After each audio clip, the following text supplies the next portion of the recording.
The clock ticked toward 7 p.m. when the businessman quietly entered his child's room. The soft glow from the bedside lamp reflected off the polished wooden floor, but nothing could hide what he saw. In the corner, his nanny, dressed in her crisp uniform now streaked with tears, held his child tightly. The little hands clung to her blouse as she sobbed softly, trying to soothe him. He froze. A chill ran down his spine. "What?" he whispered, unable to finish the sentence. For a moment, no sound seemed possible, only the whisper of crying mixed with the ticking clock. The nanny, always discreet and efficient, was there, vulnerable, showing a side of herself he had never imagined. If you were in his shoes, what would you do? Step in immediately or wait to understand? The child, too young to understand fully, stared wide-eyed, seeking protection. And at that moment, something shifted inside the businessman. Something unexpected. Genuine concern mixed with a restless unease that burned in his chest. She never cries. Never, he thought. And that realization made him step forward carefully, each step heavy with tension. His heart raced, not from anger but from confusion. He needed to understand. He needed to know why a woman hired to care for his son was breaking down in front of him. The room was quiet beyond the crying, almost reverent. He could see the sweat on her brow, the way her hands trembled as she held the boy. Every gesture carried an untold story, and he felt that this night would be nothing like any other. "Why are you crying?" he finally asked, voice firm but soft. She lifted her red, swollen eyes. Shame swept across her face like a gust of wind. She tried to compose herself, but words didn't come. I don't know," she stammered, looking down. The silence deepened the tension, and he felt a tight knot in his chest. He wanted to protect, but he didn't know how. The child, sensing the confusion in the air, sobbed louder, pressing his face against her shoulder. The businessman reached out, but not to scold, only to offer calm. But before he could touch her, the nanny slightly pulled away, as if fearing any contact might make things worse. She took a deep breath and finally spoke, her voice barely audible. I don't know what to do anymore. He misses his mother, and I just wanted—" Her sentence died mid-air. The businessman felt his throat tighten. What he was witnessing wasn't weakness. It was love, fear, and a silent plea for help. She sat on the floor, still holding the child. He, moving slowly, knelt in front of her, trying to reach the whirlwind of emotions filling the room. "Can you explain?" he asked, not as an employer, but as someone trying to reach the truth hidden behind the tears. The suspense was thick. Every second felt like an eternity. Why was she crying? What hidden pain was behind that uniform? He knew it wouldn't be a simple explanation. Something profound was about to be revealed. The child looked up at his father, seeking reassurance that everything would be okay. The nanny held him tightly, trying to maintain composure, but the emotion was too strong. And then he noticed something. A small notebook beside her, open, filled with scribbles that looked like messages, reminders, or confessions. "This notebook, is it yours?" he asked, voice tinged with curiosity and concern. She hesitated, glancing at the child and then at him. "It is," she finally replied, a whisper of a voice. I write to remember what I must protect, and what I must never lose." He leaned in, eyes fixed on the notebook, realizing it held more than mere notes. Each page carried secrets, fears, and feelings she had never dared to voice. And suddenly, the reason for her tears made sense. It wasn't weakness. It was love. It was fear. It was responsibility. It was pure humanity. The businessman sat down carefully beside her, silent. He watched the little one in her arms and the woman holding him with unwavering devotion. The tension began to shift into quiet understanding. He realized he was about to uncover a story much bigger than simple tears or fear. Then the unexpected happened. The nanny, looking down at the child, whispered something that made the businessman catch his breath. "I would do anything to keep him safe, even if it costs me my life." Silence deepened. The weight of those words hung like a promise in the air. The businessman had never imagined someone could care so deeply for another person, not of their own family. And at that moment, he realized he was about to witness a story that would challenge everything he believed about loyalty, love, and courage. But before he could respond, the child let out a frightened cry, and something unusual caught the businessman's attention. He stood, then stopped abruptly. Something near the door, a shadow, a fleeting movement, as if someone was watching, waiting, and then it vanished. He swallowed hard. Who else could be involved in this situation? What had he not yet seen?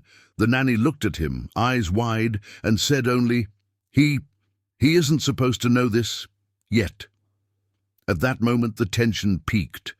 What had started as a simple nanny's cry was, in reality, the beginning of a story that would challenge everything he thought he knew about love, courage, and humanity.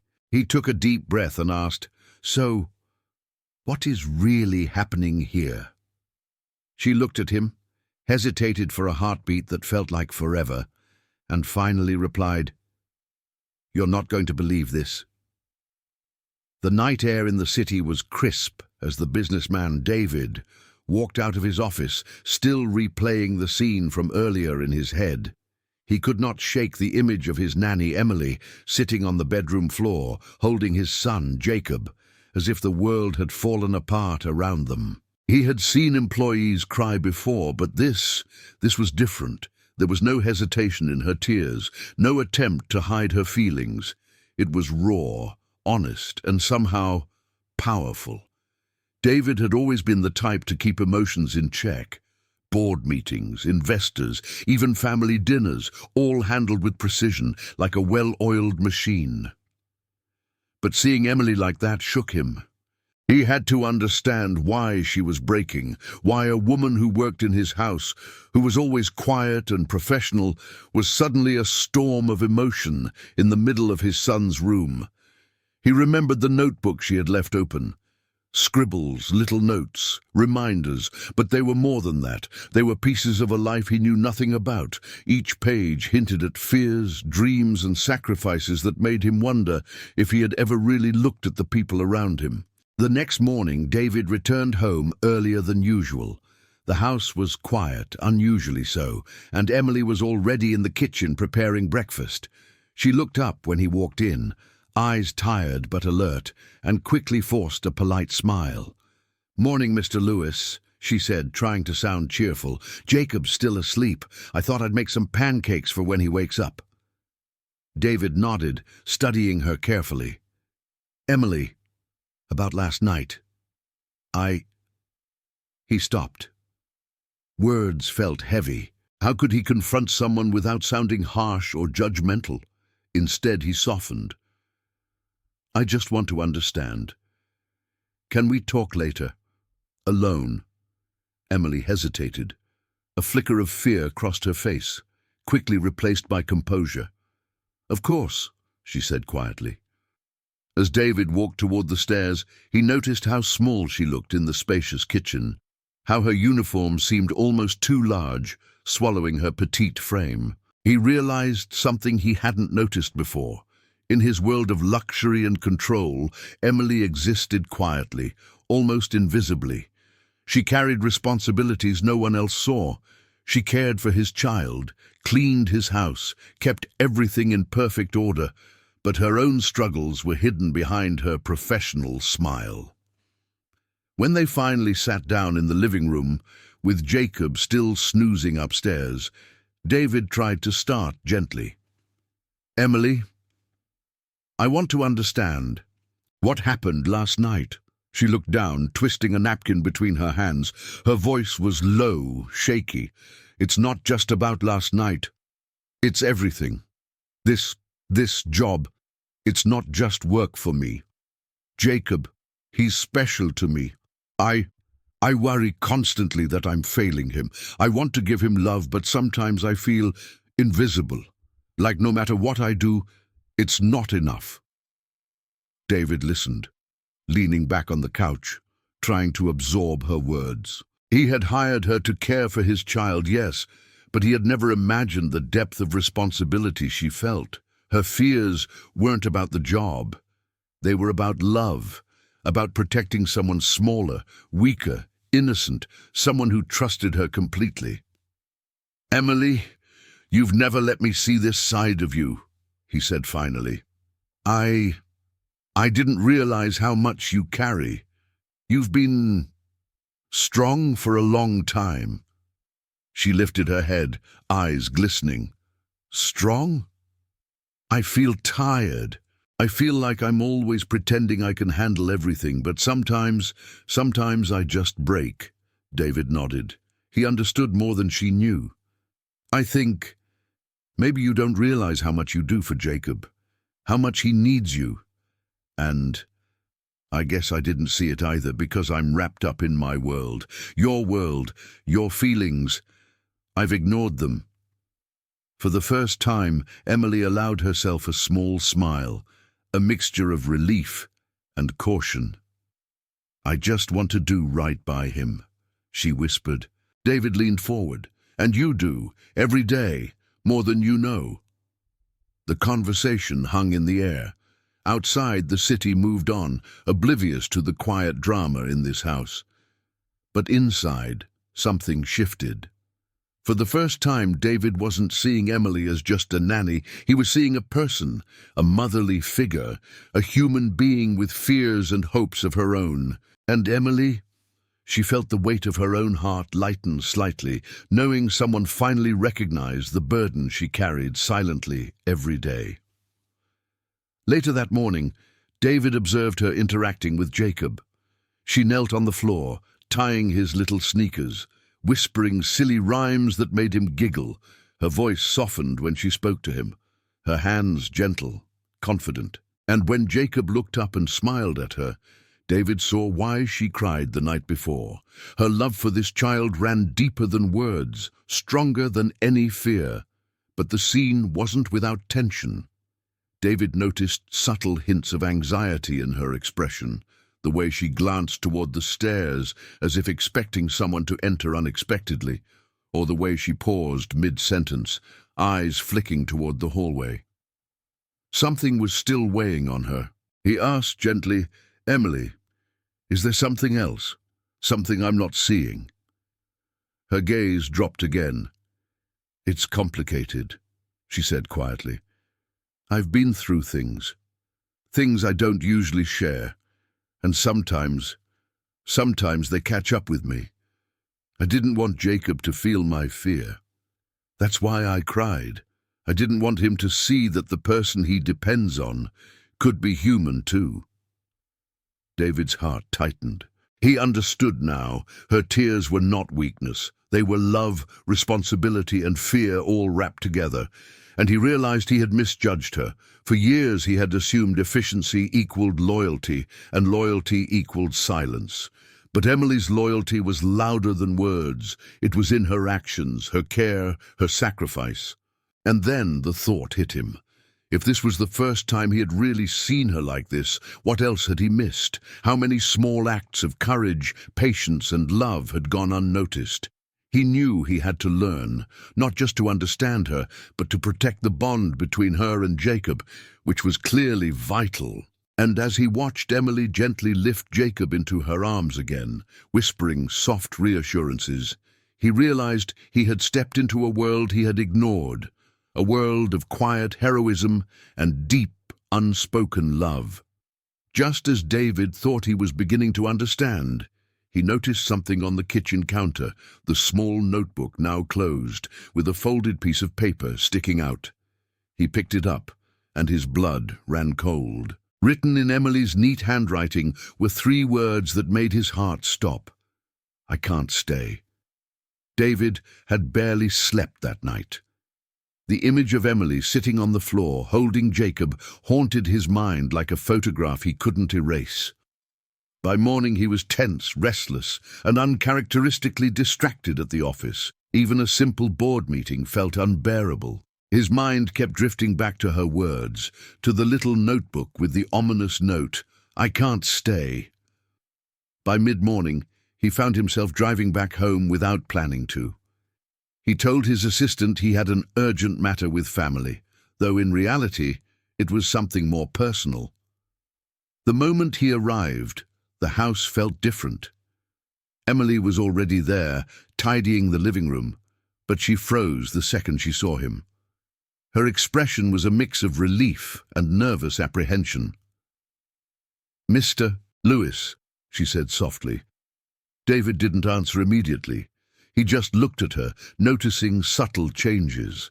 The way her shoulders slumped, the quick glances toward the staircase, the faint lines of stress around her eyes. He had always prided himself on noticing details, but these were different. These weren't about work, they were about her inner life, and he realized he had been blind. "Emily," he began, voice calm but firm, "we need to talk.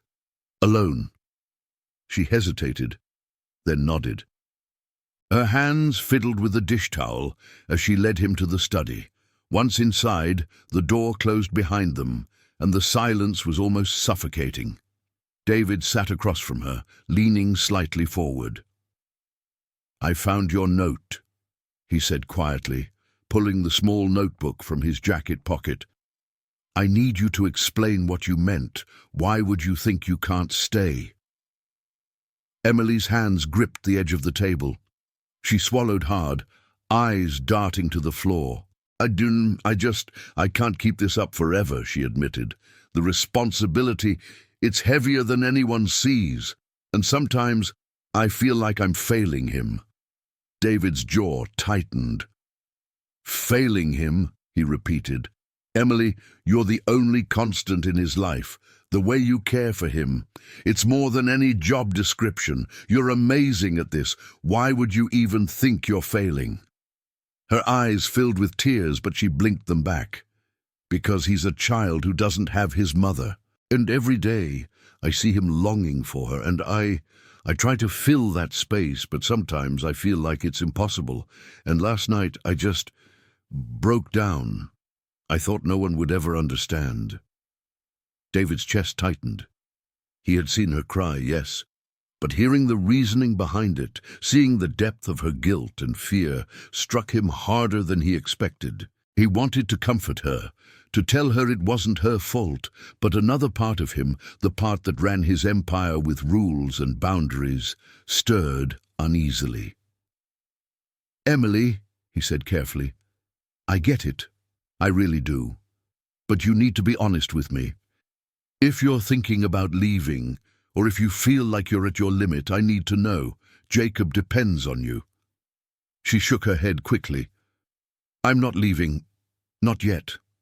I need help sometimes. And I don't know how to ask for it without feeling weak. I've always been strong. But last night—" Her voice cracked, and for the first time she allowed herself to cry openly in front of him. David's hand twitched, wanting to reach out, but he stopped himself. He realized that even a gesture of comfort could be misinterpreted. "It's okay to be weak sometimes," he said gently. "It doesn't make you less strong. It makes you human. And Jacob, he sees it differently. He trusts you because he knows you care. That's all that matters." She looked up, eyes shining with gratitude and vulnerability. "Thank you, Mr. Lewis. I mean, David," she whispered. I don't even know how to explain how much that means to me." They were interrupted suddenly by a sharp knock at the door. Emily stiffened, and David's brow furrowed. "Who is it?" he called. "It's Mrs. Caldwell," Emily said nervously. She's visiting today." David's mind raced. Mrs. Caldwell was David's mother-in-law. A woman with a reputation for being critical and controlling, she had always disapproved of Emily, viewing her as just the help, incapable of properly raising a child in a household like theirs. The moment Mrs. Caldwell entered, tension filled the room. She swept in with a smile that didn't reach her eyes. "David, dear, I hope you're keeping everything in order here." "And Emily?" She fixed Emily with a cold stare. "I trust you're doing your best, but remember, this is a house with standards." Emily's posture stiffened, but she didn't reply. David noticed the subtle flicker of fear in her eyes and felt a surge of protective anger. He intervened. "Mom, we're fine. Emily's been doing an incredible job." Mrs. Caldwell raised an eyebrow, unconvinced. "I hope so. Jacob's well-being is my top concern. After all, we can't have mistakes. He's so delicate." Emily's hands clenched the edge of the table. The tension was unbearable. Every word from Mrs. Caldwell felt like an accusation, a reminder that no matter how much love Emily poured into her work, some people would never see it. David, sensing the rising storm, tried to shield her. "Mom," he said firmly, "you're crossing a line. Emily's not failing anyone. She's devoted, loving, and committed. That should be enough."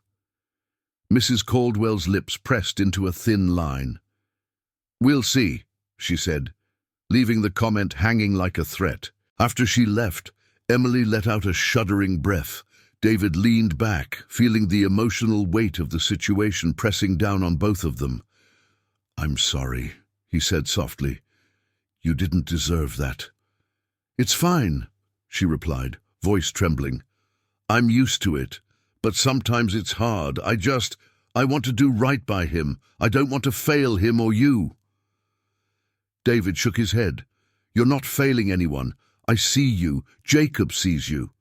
And He stopped mid-sentence, realizing how much he was beginning to care, not just as a boss, but as someone who understood her humanity. "I can't imagine this house without you." She looked at him, eyes wide, almost afraid to hope. I don't know what to say." David's voice softened. "You don't need to say anything. Just stay. Keep being the person Jacob loves. That's enough for now." Emily nodded, but the unease lingered. The conflict wasn't over. Mrs. Caldwell's disapproval, the weight of her own expectations, and the overwhelming responsibility of caring for Jacob created a storm just below the surface. And David knew that this was only the beginning. Later that evening, as Emily tucked Jacob into bed, she noticed a strange envelope slipped under his door. Her hands shook as she opened it. Inside were photographs of her, and a note that read, "We're watching. Every move you make." Jacob had always been a quiet, observant little boy, the kind who watched the world with wide, curious eyes and small, tentative smiles. But with Emily, everything was different. The minute she entered the room, his face would light up, his small hands reaching for her without hesitation.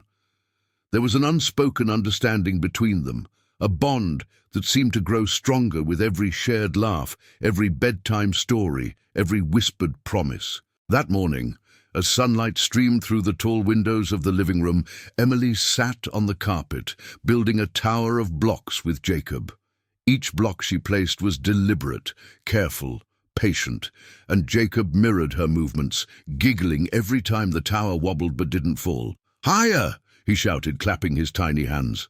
Emily laughed, the sound warm and full of genuine happiness. "Okay, but we have to be careful, little man. One wrong move and it all comes crashing down."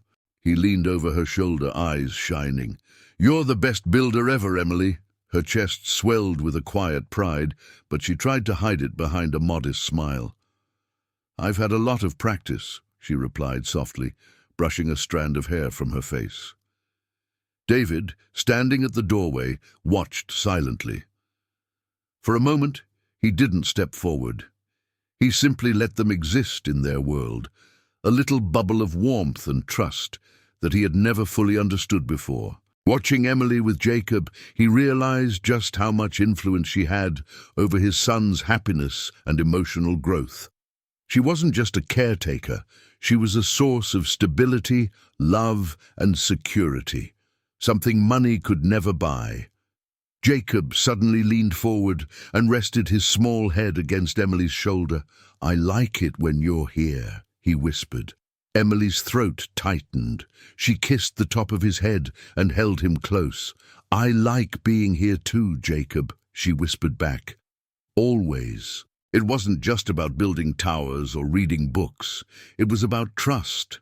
Jacob had faced the absence of his mother with quiet resilience, but it was Emily who made the world feel safe again. She had become his confidant, his protector, his little safe harbor in a life that often felt overwhelming. Later that afternoon, Emily decided to take Jacob to the backyard, a small, fenced-in garden behind the house, to let him run off some energy. He dashed across the lawn, laughing uncontrollably, and she chased after him, pretending to be a slow, bumbling monster. He squealed, dodging her, his tiny feet pounding the soft grass. "You'll never catch me," Jacob shouted, full of pure joy. Emily feigned defeat. "Oh no, I think I'm too slow. You're too fast, little man." She smiled genuinely, and for a moment David watched from the patio, hidden behind the sliding glass door, trying to capture the emotions he couldn't yet put into words. But the moment wasn't without tension. Emily noticed a pair of binoculars sitting near the garden gate, a relic from the previous day, when she had suspected someone might be observing the house. She felt her pulse quicken and quickly moved Jacob toward the center of the yard, keeping him close. She didn't want him to feel scared, but she also knew she needed to be cautious. "Jacob," she said softly, holding his small hands. "Remember, we're always safe here. No one can hurt us." He looked up at her, eyes full of trust, and nodded. "I know, Emily, you're always here." Her heart ached with a mixture of pride and anxiety. She had become indispensable to him, not just as a caretaker, but as a protector of his innocence.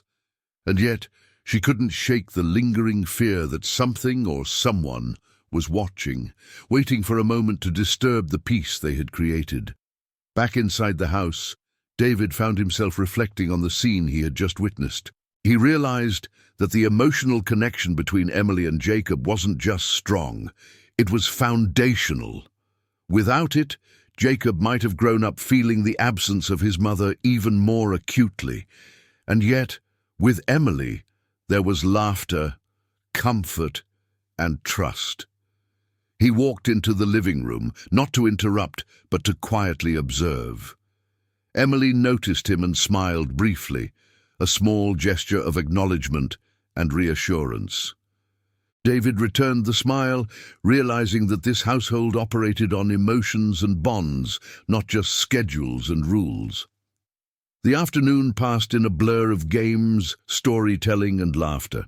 Emily and Jacob sat on the couch reading a picture book, their heads almost touching.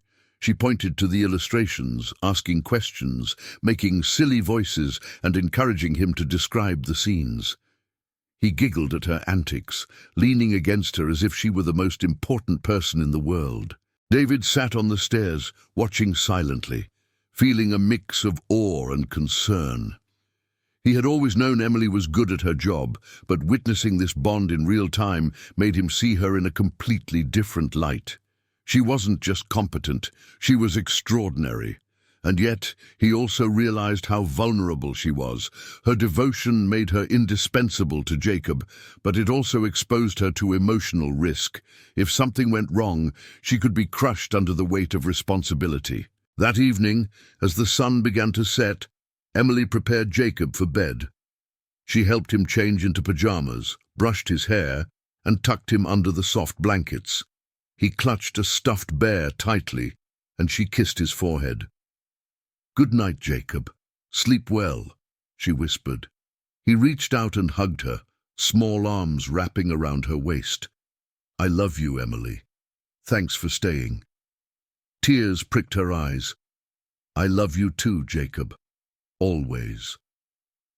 As she stepped out of the room, David met her gaze.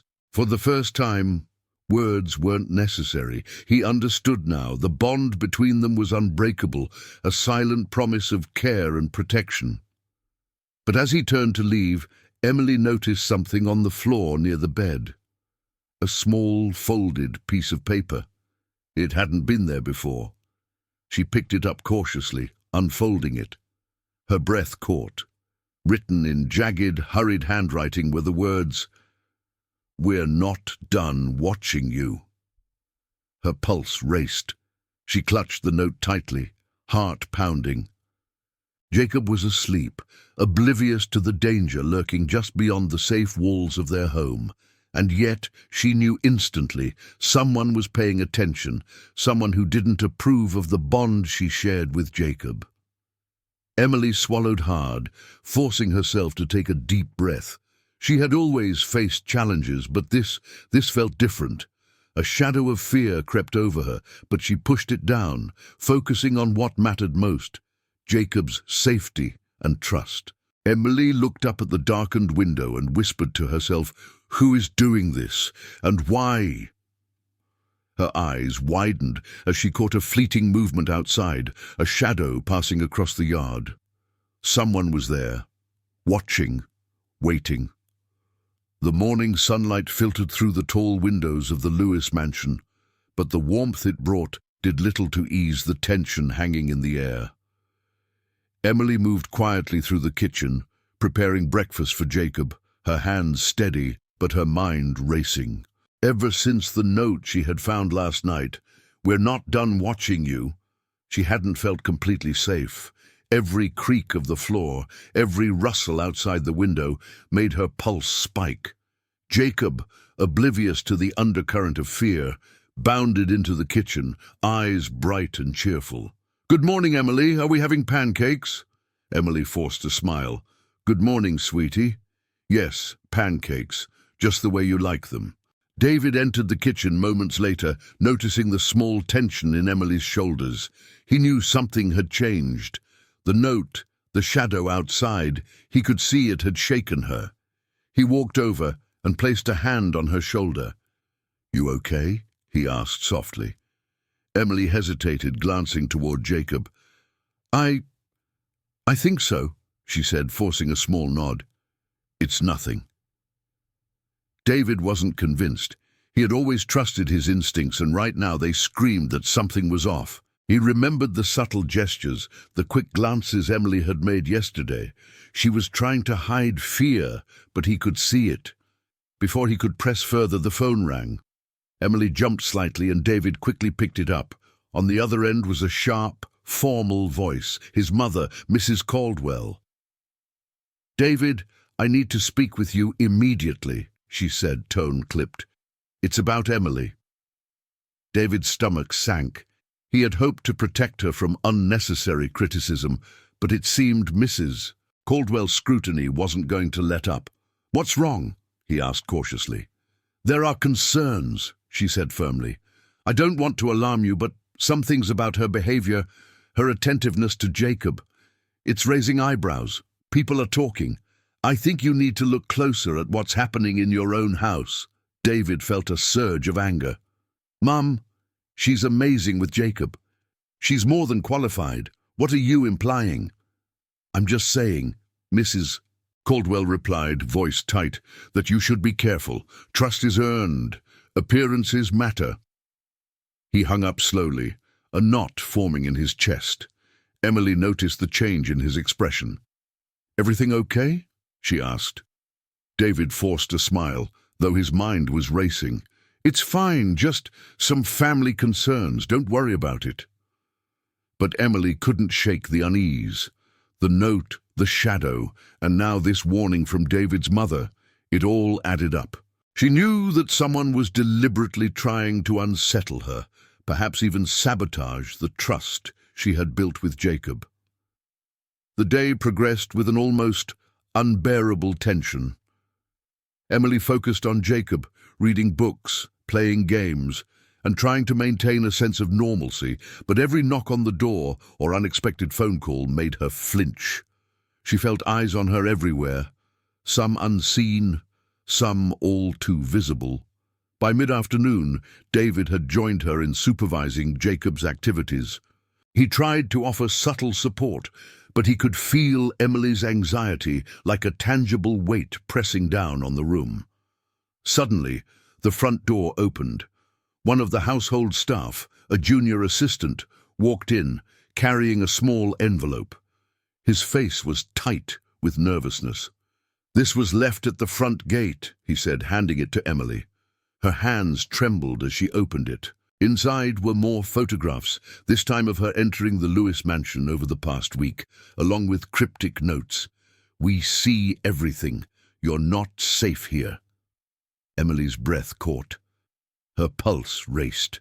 She looked up at David, eyes wide. "They're watching me," she whispered, voice trembling. "They're watching us."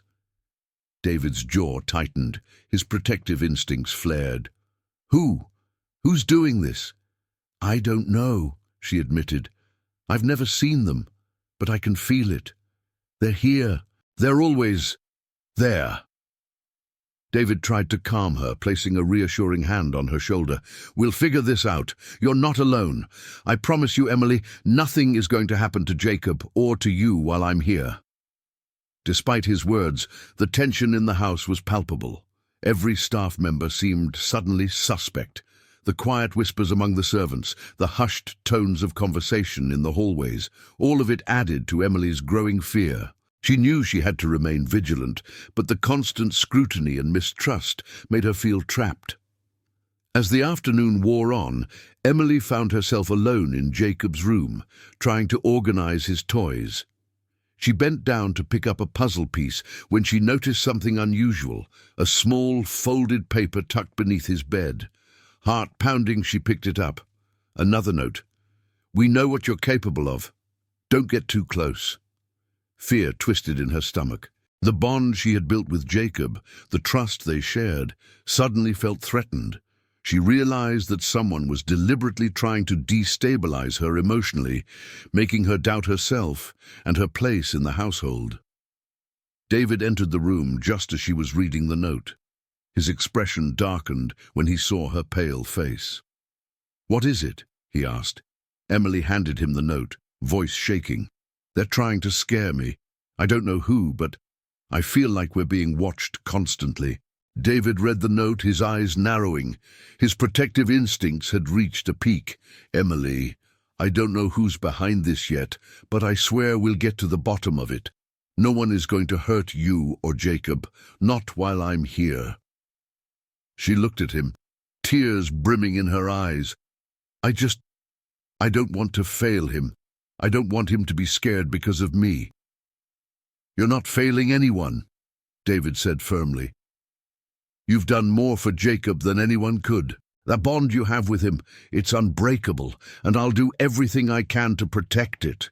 For a brief moment, relief washed over her, but it was fleeting. The threats, the notes, the watching, they were all real, and they weren't going away. Someone had decided that Emily and her relationship with Jacob was a target, and that reality hung over them like a storm cloud. As evening approached, Emily tucked Jacob into bed, whispering reassurances that she hoped would shield him from the tension outside.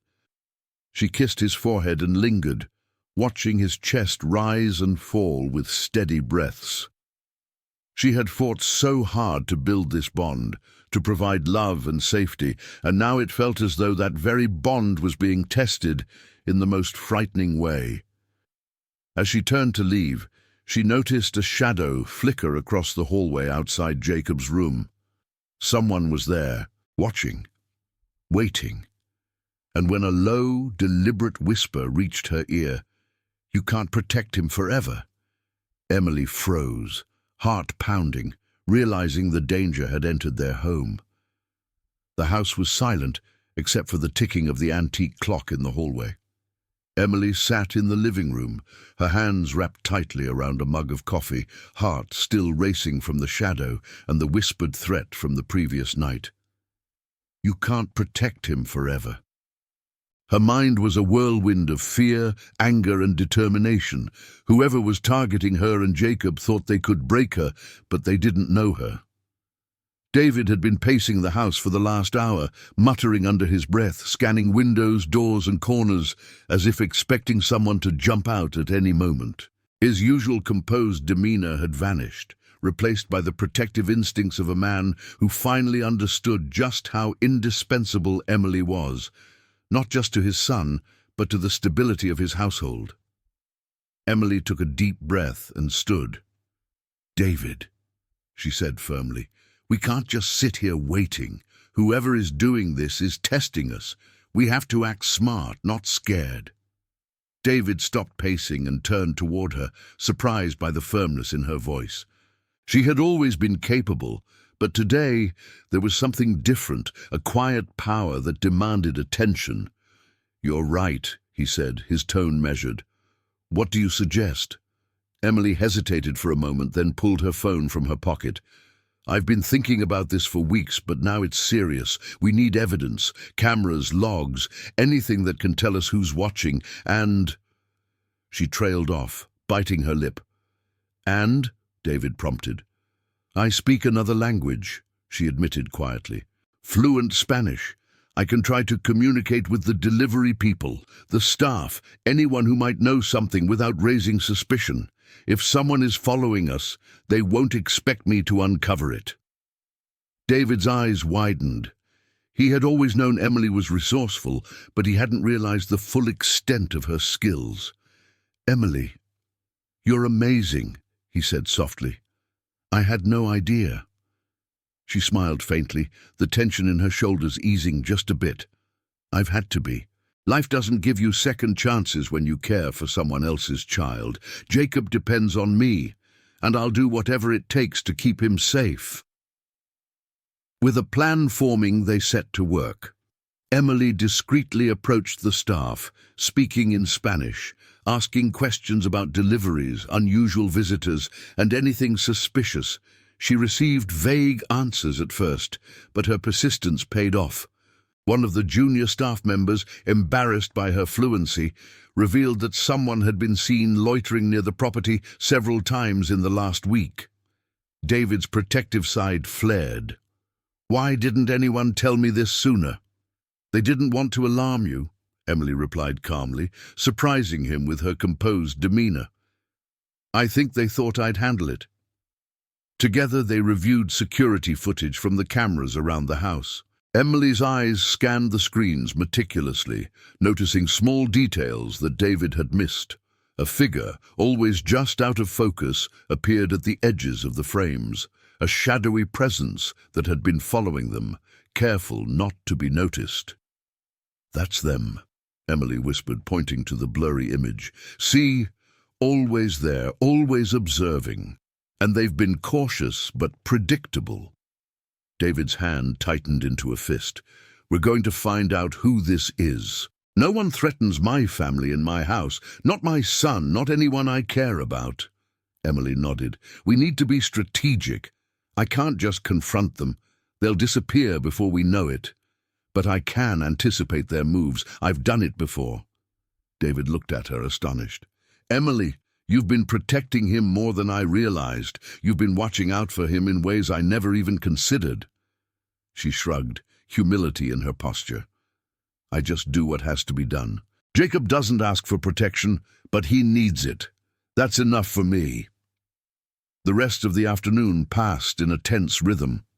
Emily coordinated with the household staff, carefully planting cameras in subtle locations, all while keeping Jacob unaware. She had to maintain the illusion of normalcy for him, keeping the household calm and joyful despite the looming threat. At one point, David called out from the office, "Emily, are you sure this will work?" "Yes," she replied without hesitation. "It has to. We can't let fear control us.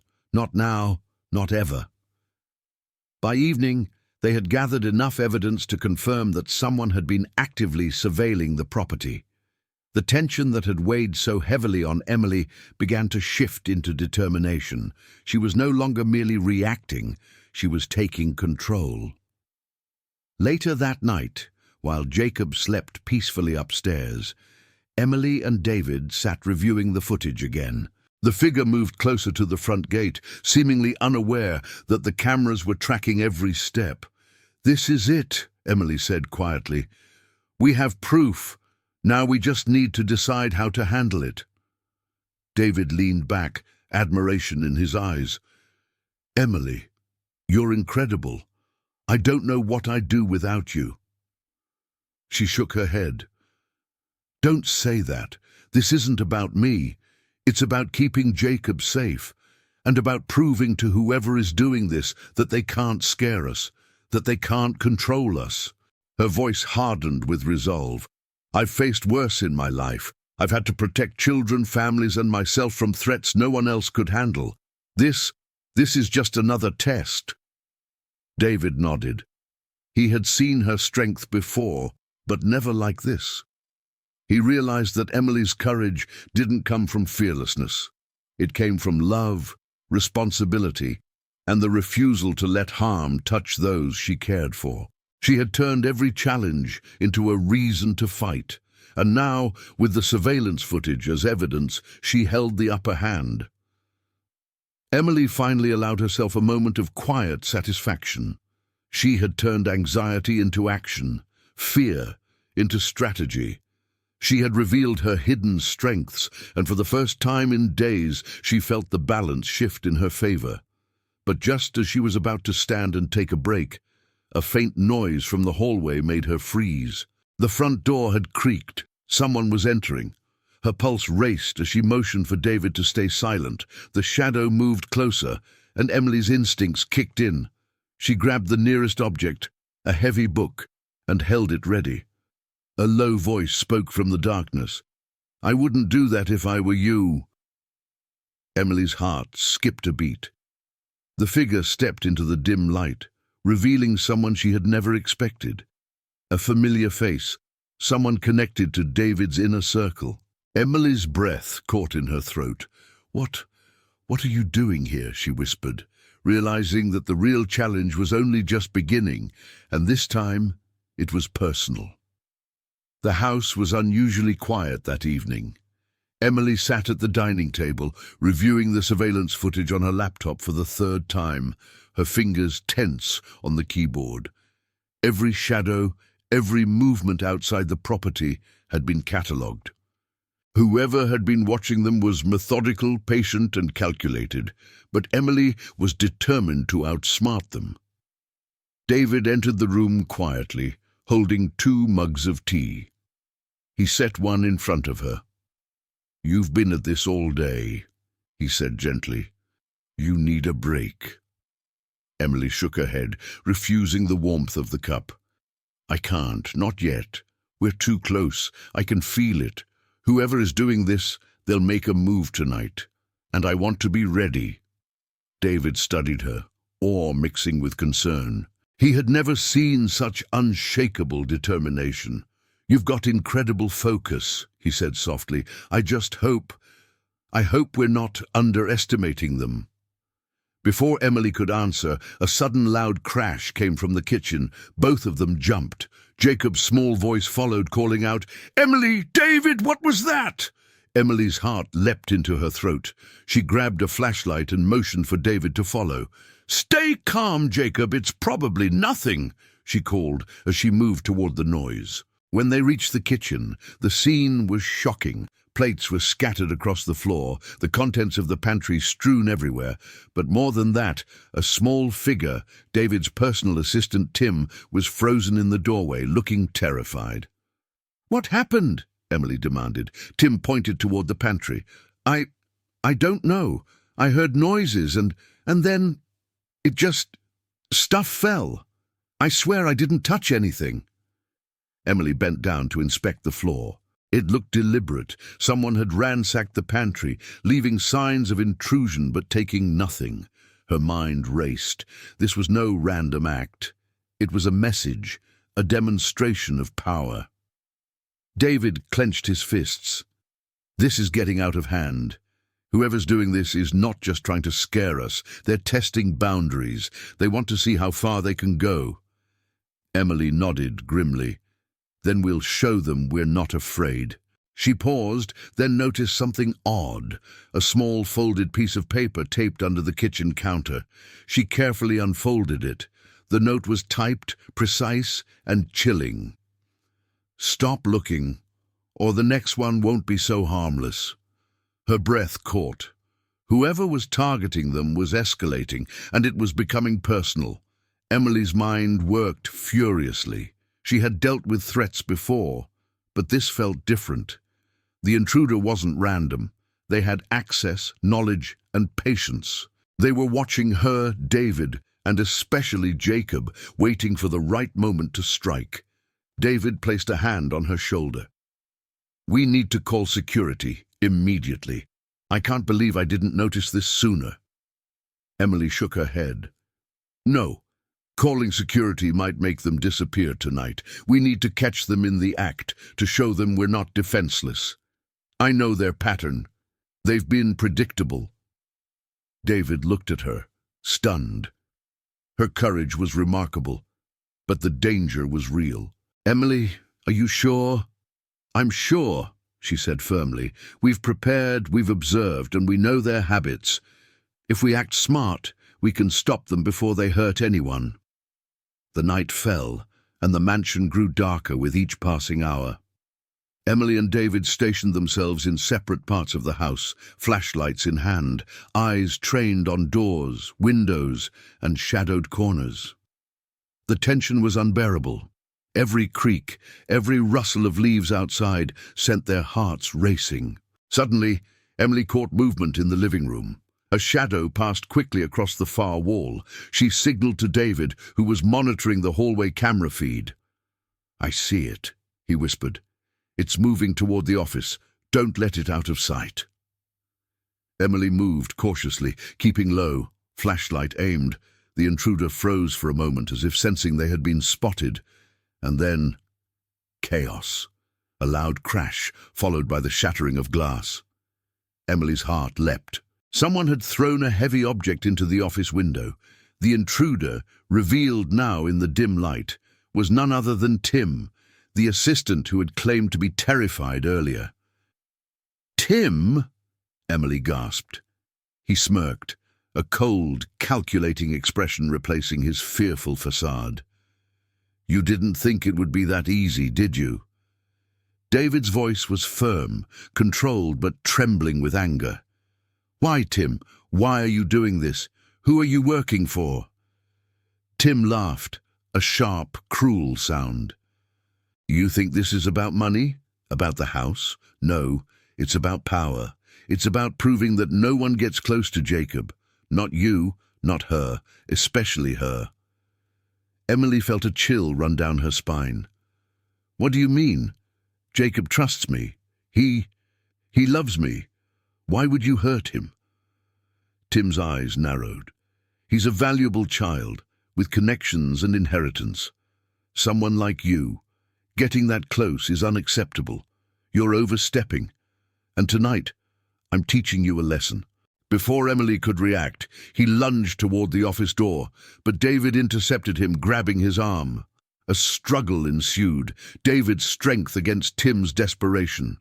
Emily, thinking quickly, pulled out her phone, ready to call the authorities. But Tim wasn't prepared for her next move. Calm and precise, Emily spoke firmly, in a voice that left no room for hesitation. "Tim, stop. You're done. This ends now. Leave, or you'll regret it." Tim hesitated, and in that split second Emily's instincts kicked in. She grabbed the small office fire extinguisher, aiming it at him, not to harm, but to force him back. He tripped over the edge of the carpet, crashing to the ground with a loud thud. David quickly restrained him, tying his hands with a cable from the desk. "You're done, Tim," David said, voice steady. "The police are on their way." Emily stood there, heart racing, adrenaline coursing through her veins. She had protected Jacob herself and the household, but the night wasn't over.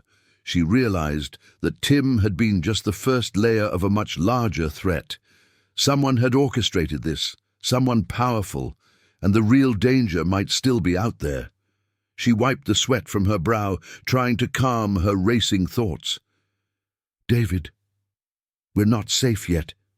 Whoever's behind this, they planned this carefully. Tim was just a pawn. David nodded grimly. I know, but tonight you showed strength.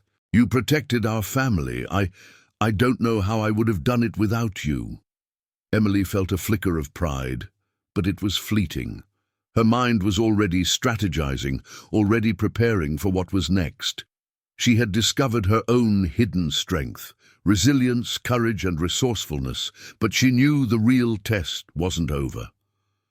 As the police sirens grew louder in the distance, Emily glanced at the surveillance monitors. On one of the screens, a new figure appeared outside the mansion, watching, waiting, and smiling. Emily's eyes widened as she whispered, "This isn't over. It's only just begun." The night felt heavier than usual in the Lewis mansion. The echoes of police sirens had faded hours ago, but the tension lingered, thick and suffocating. Emily sat alone in the living room, the shadows stretching across the walls like silent warnings. Tim had been taken away, restrained and questioned by authorities, but the sense of danger hadn't lifted. If anything, it had grown. Her hands shook as she wrapped a blanket around her shoulders. She had protected Jacob, confronted a threat head-on, and survived, but the cost was gnawing at her, an exhaustion that went deeper than physical fatigue. She had pushed herself mentally and emotionally to the edge, and now the weight of it all threatened to break her. Upstairs, she could hear Jacob's light breathing in his sleep. He was oblivious to the chaos, safe in the sanctuary she had fought so hard to maintain. And yet, Emily couldn't escape the gnawing fear that she had failed in some invisible way. David entered the room quietly, his usual confidence shaken.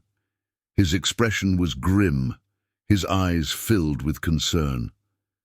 "Emily, you should rest," he said gently, sitting beside her. "You've been carrying too much on your own." "I can't," she whispered, head bowed.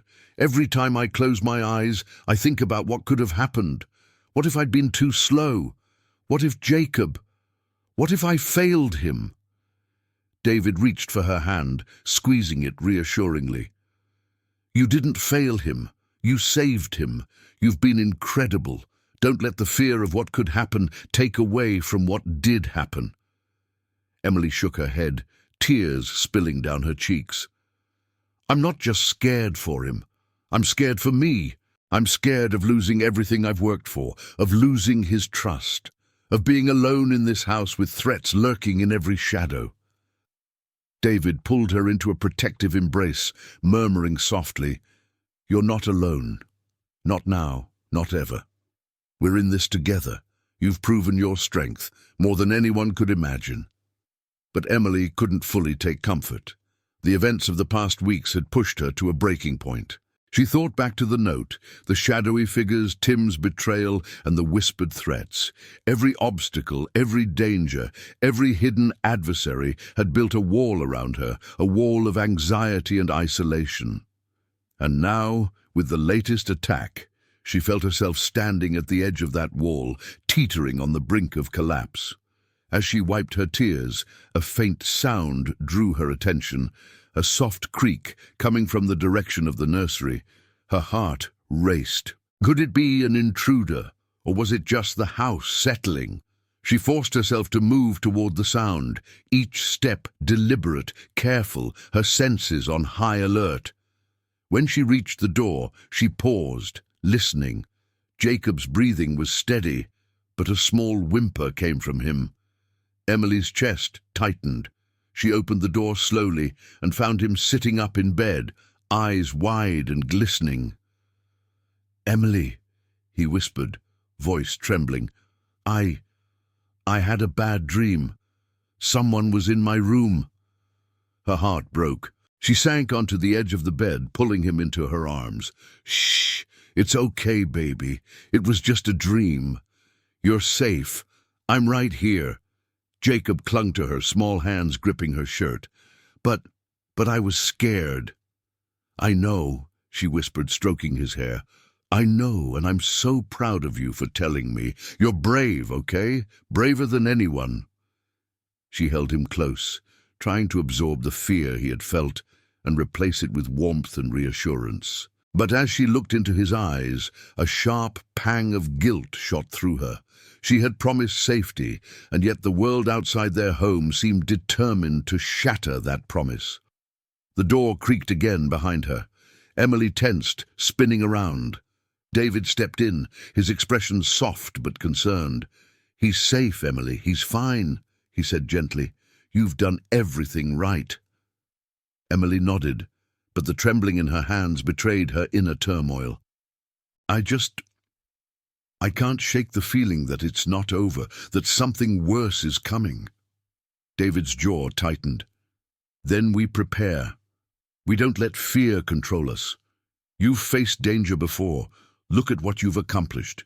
You've protected him, protected this house, and exposed the first layer of this threat. You are stronger than you think. Emily forced a small smile, drawing strength from his words, but deep down, a gnawing doubt remained. She had survived today, but how much longer could she withstand the constant pressure, the hidden eyes, the unseen adversaries? Later, she sat in the nursery after tucking Jacob back into bed, staring out the window at the darkened yard. The wind rustled the trees, and she imagined shadowy figures moving just beyond her sight. The house that had once felt like a haven now felt like a fortress under siege. Suddenly, a soft chime from her phone startled her. A new message flashed across the screen. Emily picked it up, heart pounding. It was an anonymous text. You can't protect him forever. Soon, you'll see what happens when you fail. Her hands trembled as she read it. The fear she had tried to suppress surged back with full force. Every scenario she had imagined, every nightmare, suddenly seemed possible. She pressed her face into her hands, tears streaming freely. David appeared behind her, silent and watchful. He read the message over her shoulder and cursed under his breath. "Emily, we're going to handle this," he said firmly. "No one gets to threaten Jacob or you and walk away. Not on my watch." But Emily felt herself cracking. I don't know if I can do it," she admitted, voice barely a whisper. "I've tried to be strong, but this is too much. I can't protect him from everything. I can't protect him from the world." David's eyes softened. "You've done more than anyone could. You've faced every obstacle, every threat, every danger, and you're still here. That makes you stronger than you realize, but you don't have to do it alone." She looked up at him, desperation and exhaustion etched into her face. "But what if I fail?" David knelt beside her, taking both her hands in his. "Then we stand together, because together we can face anything. But right now, you have to remember who you are. You're brave, you're smart, and you're Jacob's safe place." Emily nodded, tears still falling, but a faint spark of resolve glimmered in her eyes. She had hit rock bottom, emotionally and mentally, but for the first time in hours she felt a small seed of determination take root. She would rise again, not just for herself, but for Jacob. As she stood wiping her tears, a faint tapping sound echoed from the living room window. Emily froze. Her heart pounded as she approached, and when she peered out into the darkness, she saw a figure standing in the yard, watching her, silent, motionless, and smiling. A chill ran down her spine. "It's back," she whispered, realization dawning that the true danger was far from over. The next morning, the mansion felt suffocating. Emily stood by the large bay window in the living room, staring at the perfectly manicured lawns outside. Though her eyes were focused on nothing in particular, the figure from the night before lingered in her mind, the silent watcher standing outside, its presence a chilling reminder that the threat wasn't over. David entered, carrying 2 steaming cups of coffee. He set one in front of her, his expression tired but determined. "You didn't sleep much," he said softly. "I tried," Emily replied quietly, her voice hoarse from lack of rest. "But I can't stop thinking about last night. About that figure, who they are, what they want, and why Jacob is involved." David's jaw tightened. "We've dealt with threats before, but this feels different. There's something we don't know. Something bigger." Emily nodded.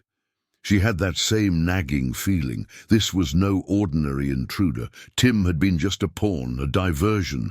The real threat was still out there, watching, planning. And she couldn't shake the suspicion that it was connected to someone from David's inner circle, someone he trusted. "I need answers," she whispered. "I can't keep reacting. I need to understand who's behind all this and why." David sighed and rubbed his temples. "Then we start digging. We go back through everything, contacts, staff records, even old business associates. Someone knows something, Emily. I just hope they're willing to tell us before it's too late." Emily's mind raced. She couldn't help but replay the events leading up to this point, the small, seemingly insignificant details that now seemed like clues, the subtle glances from staff, the odd deliveries, the unexplained phone calls. Each fragment of information pointed to a hidden truth, one that she had been too close to see. She pulled out her laptop, opening a secure folder she had created for everything connected to the incidents. Screenshots, photos, notes, and surveillance footage filled the screen. Her eyes scanned each image, searching for patterns, connections, anything that could reveal the mastermind behind the attacks. And then she found it, a detail she had overlooked before. A recurring figure in the background of several security clips, never directly involved in any act but always observing, always present. And on one clip, Emily noticed something that made her blood run cold. A familiar face, someone she had never suspected. David noticed the change in her demeanor. "Emily, what is it?" I think I know who's behind this," she whispered. Her voice trembled, but there was clarity in her eyes. "It's someone inside our circle, someone we trust, someone who has been hiding in plain sight." David leaned over her shoulder. He froze when he saw the footage. The figure, partially obscured by shadows, had a recognizable walk, a posture, and an unmistakable habit, adjusting a ring on their finger, a nervous tick David knew well. "Is that—" he started, his voice trailing. Emily nodded. "Yes, I can't believe it either, but look at the way they're watching us, timing every move, calculating every step. They know this house, they know us, and they're the one orchestrating all the attacks." David ran a hand through his hair, frustration and disbelief mixing in his expression. "I trusted them. I can't believe it."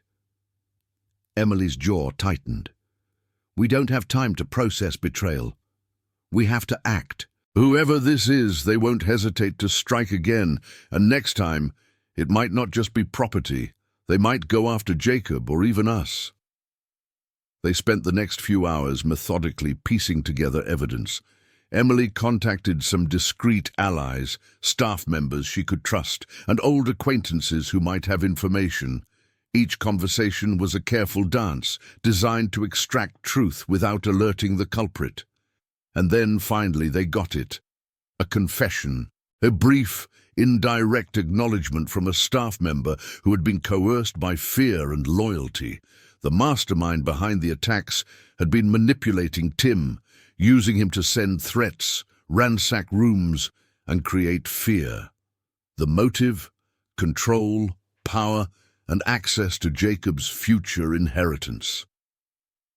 Emily's stomach twisted. The betrayal cut deep, but it also clarified the danger. They now had a target, a person whose identity they could confirm and whose actions they could anticipate. But the revelation came with a heavy emotional cost. Trust had been broken, and Emily realized the person behind the threats had known her every move, exploiting her dedication to Jacob as leverage. David placed a hand on her shoulder, grounding her. "We can handle this, Emily. We now know the truth, and we can stop them before anyone else gets hurt." She nodded, swallowing the lump in her throat. "Yes, but it's not just about stopping them anymore. It's about confronting them, showing them that we won't be intimidated and that Jacob is safe because of our courage and strategy."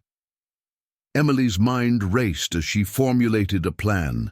They needed to confront the mastermind in a controlled environment, gather irrefutable evidence, and ensure that justice was served. But more importantly, they needed to protect Jacob from further exposure and trauma. Every move had to be precise, calculated, and emotionally careful. Hours later, Emily found herself sitting in the nursery, Jacob asleep in his crib. She stroked his hair gently, whispering assurances into the quiet night. "You're safe, my little one. Nothing will ever hurt you again. I promise." Her voice wavered, and she realized the magnitude of the responsibility she carried. The hidden truth was more than a revelation. It was a burden, one that she had to bear with strength, courage, and an unwavering commitment to those she loved. David joined her quietly, kneeling beside the crib. "We'll get through this," he whispered, "together." Emily nodded, drawing strength from his presence. "We will, but it won't be easy. The person behind this, they're clever, patient, and dangerous, and they won't give up without a fight." Just as she finished speaking, a subtle vibration from her phone caught her attention. A new message had arrived, anonymous and chilling. "You think you know the truth, but you're only seeing what I want you to see. Keep watching, or you'll regret it."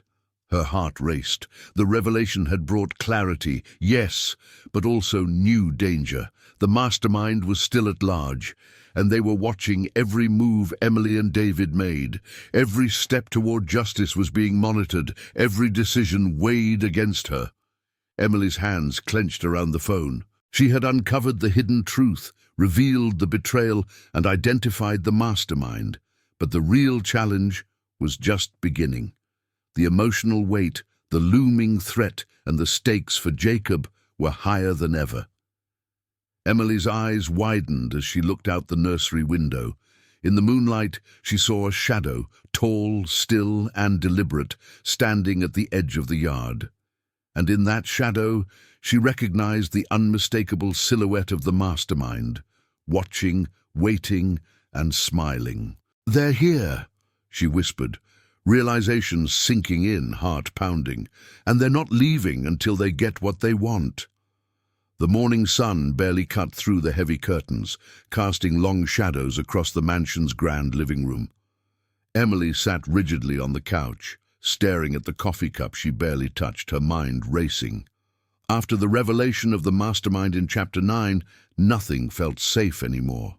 Every creak, every whisper of wind against the windows reminded her that someone powerful, someone familiar, was still watching. David appeared in the doorway, dressed casually, but with a seriousness that matched hers. "Emily, we need a plan. Sitting here won't make the threat disappear." "I know," Emily replied, her voice tight. "I've been thinking about it all night. The person behind this, they know how we think, how we move. But if we anticipate them, we can control the situation instead of reacting blindly." David nodded slowly. "Then we start with containment. No one leaves the property without approval. Every call is monitored, every camera angle rechecked. And we need to protect Jacob. That's priority number one." Emily's heart twisted at the thought of him in danger. Yes, Jacob can't be exposed to this anymore. Not emotionally, not physically. He's just a child. He shouldn't have to bear the consequences of someone else's obsession. David walked over and placed a firm hand on her shoulder. "And he won't. We'll do whatever it takes to protect him. Together." For the first time in days, Emily felt a flicker of hope. She realized that the turning point wasn't just in uncovering the hidden truth. It was in taking control, in refusing to be victims. She would act strategically, protect Jacob, and confront the mastermind, but she would do it with courage, intelligence, and heart. Hours later, they convened in a secure home office, walls lined with monitors displaying live feeds from every camera on the property. Emily and David meticulously went through security protocols, noting vulnerabilities, potential blind spots, and suspicious patterns. Every staff member's movements were catalogued, every call screened, every entry logged. Emily's eyes scanned the feeds, searching for any hint of the mastermind. "We have to bait them," she murmured. "Show them that we're vulnerable in one area, but only as a trap. They'll take the bait if they think we're weak, and that's when we'll catch them." David frowned.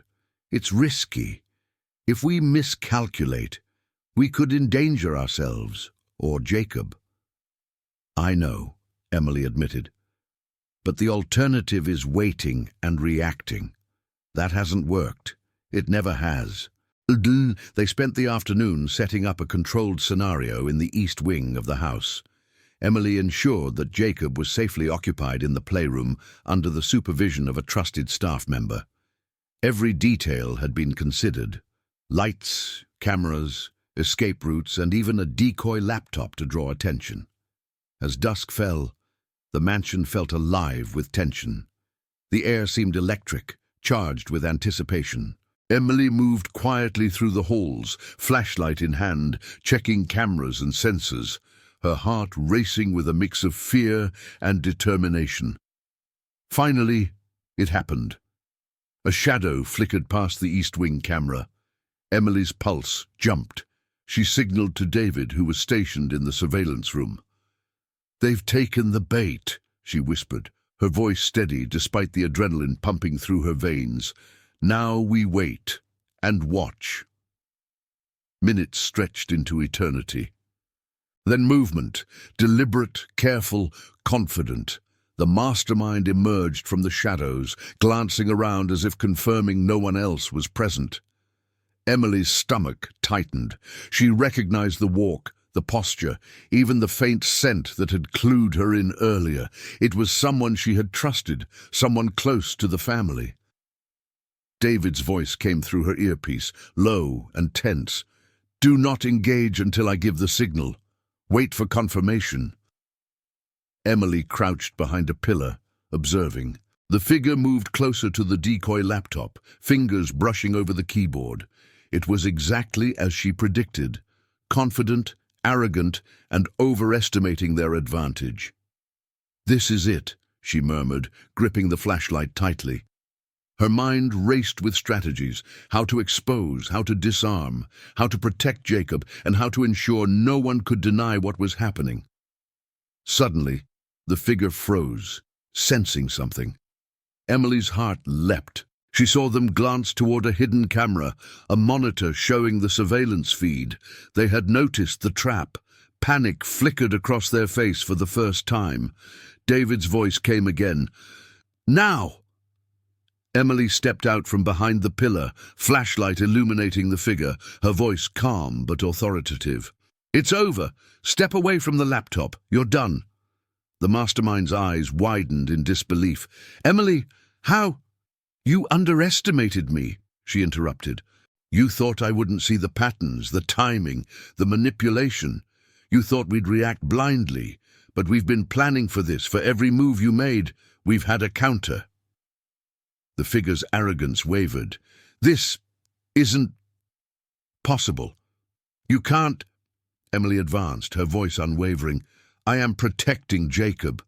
Nothing else matters. Your games, your threats, they end now."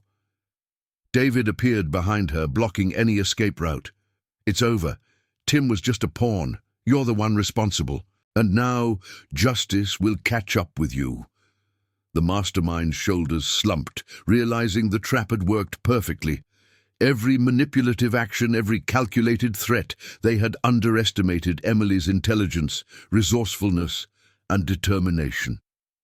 Emily's heart pounded, but she felt an unexpected surge of calm. She had reached the turning point, not just uncovering the mastermind, but taking control, protecting Jacob, and setting the stage for resolution. And yet, a final twist lurked in her mind. This wasn't about revenge. This was about protection, strategy, and resilience. Every step forward required clarity, courage, and the ability to face the emotional cost of betrayal and fear. The figure, now restrained and facing undeniable evidence, realized that the power they thought they held was gone. Emily had turned fear into strength, anxiety into action, and manipulation into exposure. She had transformed the danger into a decisive victory, not just for herself, but for Jacob, David, and the household. Emily stepped closer, locking eyes with the mastermind. "You see now," she said softly but firmly, "that courage, planning, and love are stronger than fear and control. You had your chance, and you chose wrong."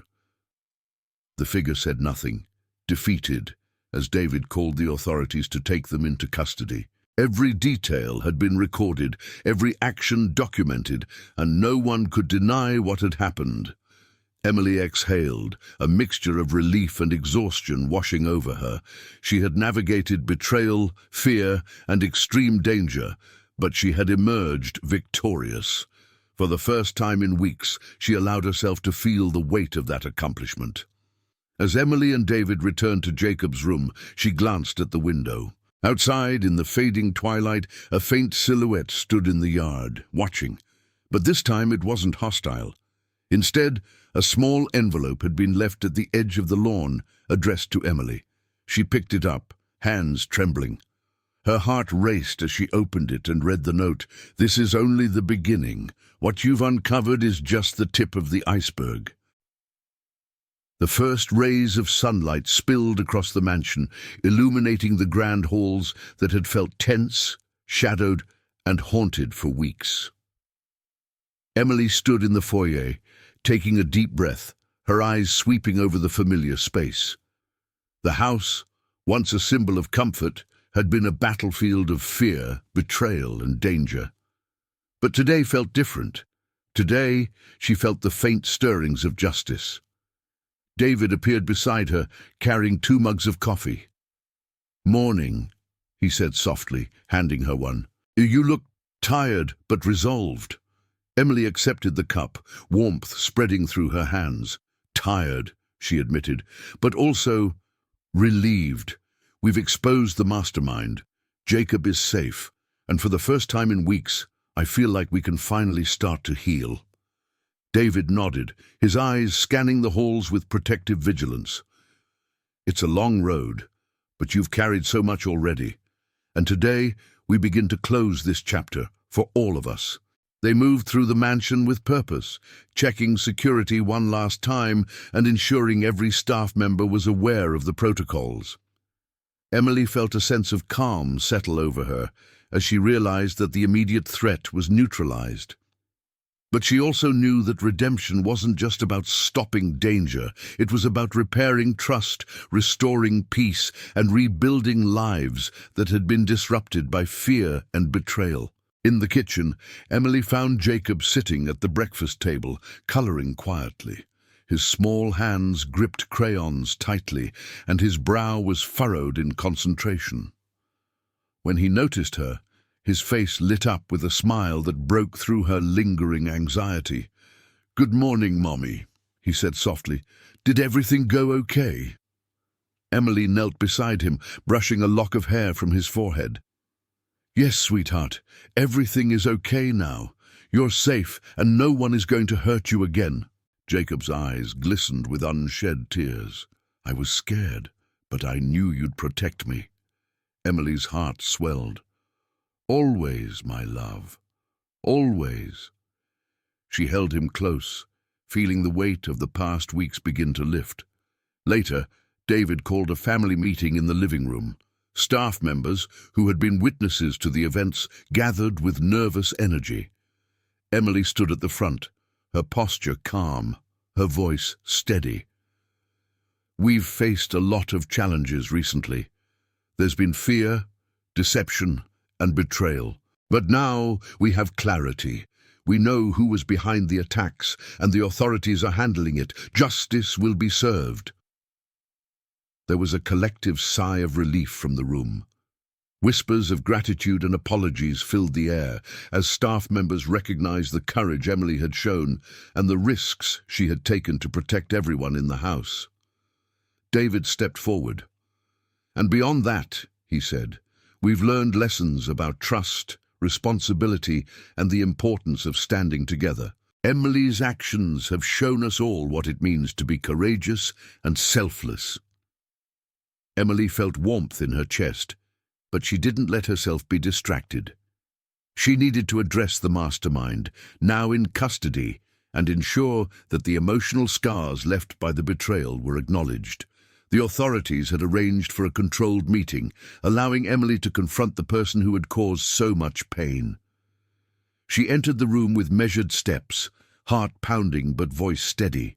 The mastermind, once confident and arrogant, now appeared small, cornered and stripped of their illusions of power. Emily's gaze met theirs. "Do you understand the impact of what you've done?" she asked calmly. "The fear, the manipulation, the pain." The figure lowered their eyes, silence heavy in the room.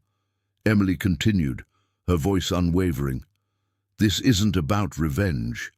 This is about accountability. You used fear as a weapon, and you underestimated the strength of those you thought powerless. But we are resilient, we are protective, and we will not be intimidated."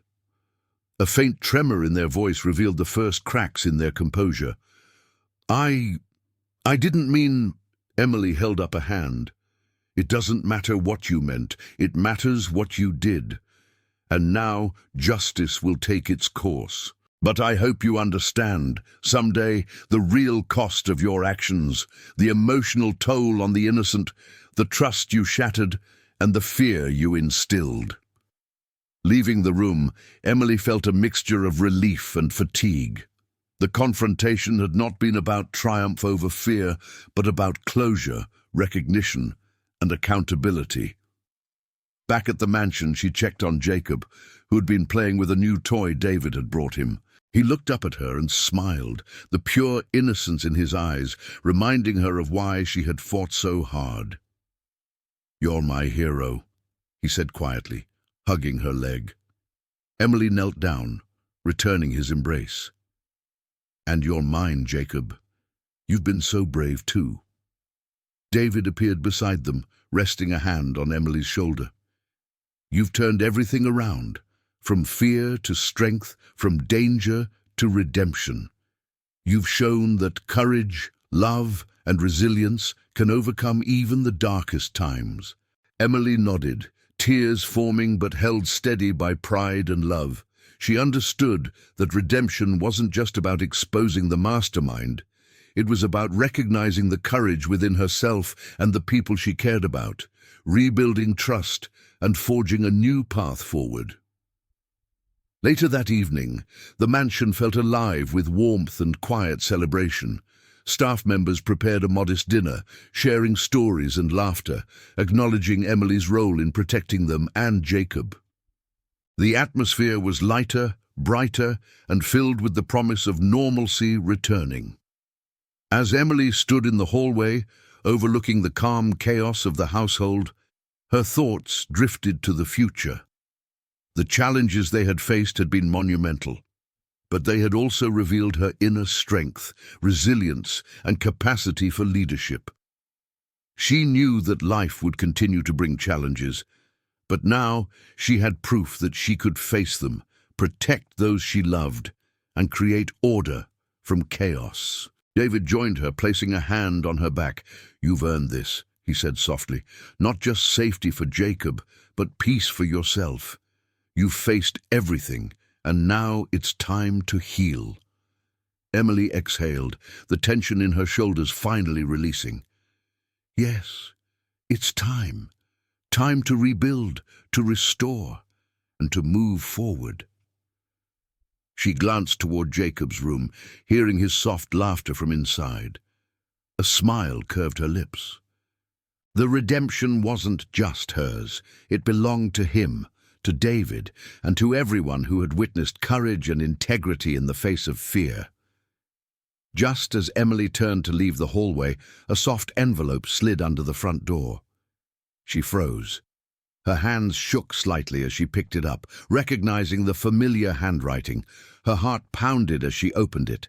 Inside was a single note, written in careful script. Redemption is just the beginning. The next test comes when you least expect it. Are you ready? The sun had barely risen, casting a warm golden glow over the mansion, and yet the house felt lighter than it had in months. Every room, every hallway seemed infused with relief, gratitude, and a cautious optimism that had been absent for far too long.